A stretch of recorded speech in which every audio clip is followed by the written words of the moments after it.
श्री गणेशाय नमः। स्वागत है आप सभी का मेरे H S Bhardwaj YouTube channel पर। आज मैं आपको भगवान गणेश जी की पुत्र प्राप्ति की कथा सुना रहा हूँ।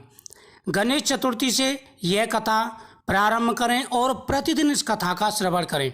भगवान गणेश जी की कृपा से आपकी मनचाहा मुराद पूरी होगी और संतान की पुत्र की मनोकामना पूरी होगी।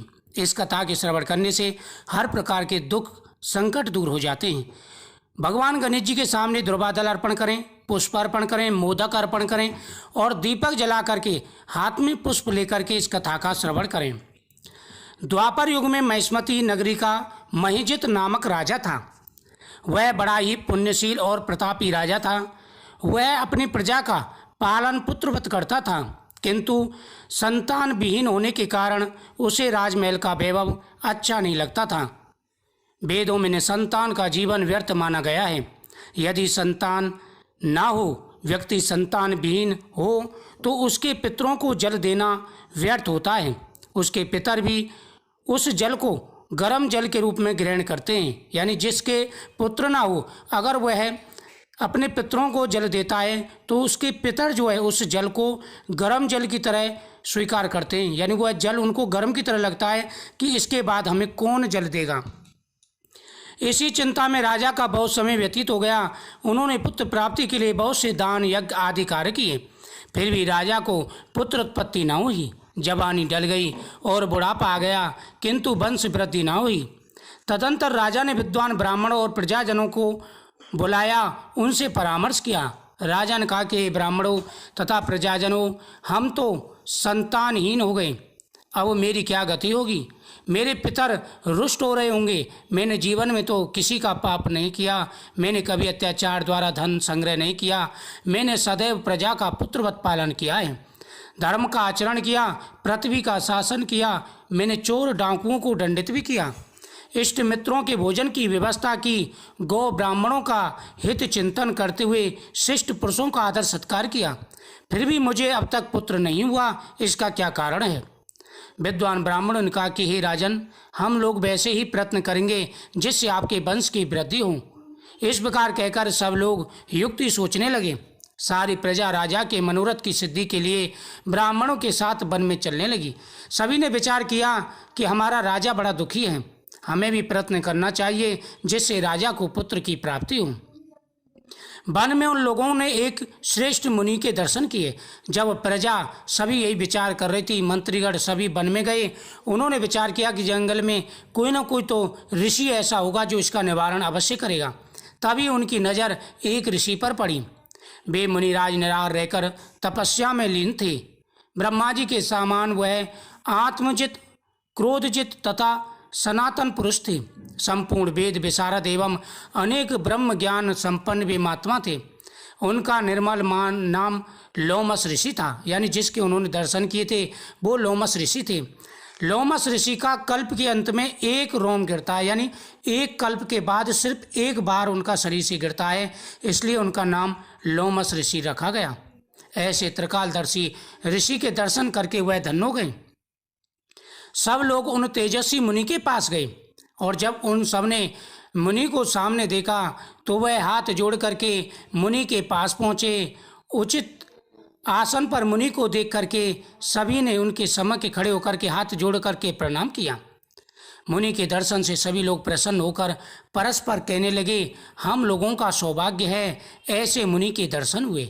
और सभी लोग आपस में विचार करने लगे, आज हमारी किस्मत अच्छी है, हमारा सौभाग्य है कि आज हमें ऐसे ऋषि के दर्शन हुए। आज इन ऋषि की कृपा से हमारी मनोकामना अवश्य ही पूरी होगी। हमारे बड़े पुण्य हैं, हमारे राजा के बड़े पुण्य हैं जो हमें ऐसे ऋषि के दर्शन हुए। मुनि के दर्शन से सभी लोग प्रसन्न होते हैं और सभी के कष्ट दूर हो जाते हैं। ऐसे सौभाग्यशाली समय के लिए हम धन्यवाद करते हैं प्रभु को। हे ब्रह्म ऋषि, हम लोगों के दुख का कारण सुनिए। अपने संदेह के निवारण के लिए हम लोग आपके पास आए हैं। हे भगवान, आप कोई उपाय बताइए। उन्होंने ऋषि से कहा कि हे ऋषिवर, हमारी यह चिंता है, हमारे राजा की कोई संतान नहीं है, राजा संतानहीन है, इसलिए हम आपके पास आए हैं। कृपा करके हमें कोई सुझाव दीजिए। लोमस ऋषि ने पूछा, सज्जनों, आप इतने चिंतित में क्यों हो, इतनी चिंता में क्यों हो? क्या कारण है? क्या तुम्हारे राजा के कोई संतान नहीं है, इस कारण से तुम दुखी हो? सभी ने हाथ जोड़कर कहा कि हे प्रभु, यही हमारा एक कारण है कि हमारे राजा के कोई संतान नहीं है। इसी दुख में राजा भी चिंतित रहते हैं। प्रजा का कर्तव्य होता है कि वह अपने राजा का ध्यान रखे, और राजा भी प्रजा का पुत्रवत ध्यान रखते हैं। हमारे राजा का नाम मयजित है। वह राजा ब्राह्मणों का रक्षक है, धर्मात्मा है, दानवीर है, सूरवीर है, मधुरभाषी है। उस राजा ने हम लोगों का पालन पोषण किया है, परंतु ऐसे राजा को आज तक संतान नहीं हुई।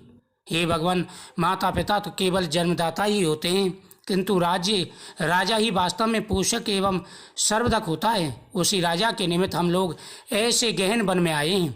हे महर्षि, आप कोई ऐसी युक्ति बताइए जिससे राजा को संतान की प्राप्ति हो, क्योंकि ऐसे गुणवान राजा को कोई पुत्र ना हो, ये बड़े दुर्भाग्य की बात है। हम लोग परस्पर विचार विमर्श करके इस गंभीर वन में आए हैं। उनके सौभाग्य से ही हम लोगों ने आपका दर्शन किया है। हे मुनिवर, किस व्रत, दान, पुण्य आदि अनुष्ठान करने से राजा को पुत्र होगा, कृपा करके बताइए। प्रजा की बात सुनकर महर्षि लोमिस ने कहा कि हे भक्तजनों, आप लोग ध्यानपूर्वक सुनो। मैं जैसे बताता हूँ उस उपाय को करिए, आप सभी की मनोकामना पूरी होगी। मैं संकट नाशक व्रत को बताता हूँ। यह व्रत निसंतान को संतान और निर्धनों को धन देता है।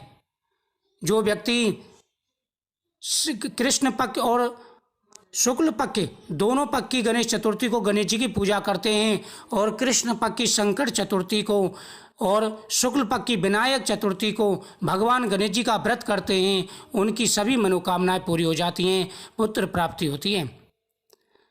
गणेश चतुर्थी के दिन एक दंत भगवान की पूजा करें। राजा व्रत करके श्रद्धा युक्त हो ब्राह्मण भोजन करावे, उन्हें वस्त्र दान करे। गणेश जी की कृपा से उन्हें अवश्य ही पुत्र की प्राप्ति होगी। महर्षि लोमेश की आवाज़ सुनकर के सभी लोग करबद्ध हुए। उन्होंने राजा से आकर के कहा कि राजन, लोमेश ऋषि ने गणेश चतुर्थी का व्रत आपके लिए बताया है। राजा ने विधि सुनी और राजा रानी ने दोनों ने व्रत रखा, जिसके प्रभाव से रानी सुदीक्षणा को गणेश जी की कृपा से सुंदर पुत्र प्राप्त हुआ। भगवान श्री कृष्ण कहते हैं कि राजन, इस व्रत को करने से इंसान को पुत्र और धन की प्राप्ति होती है।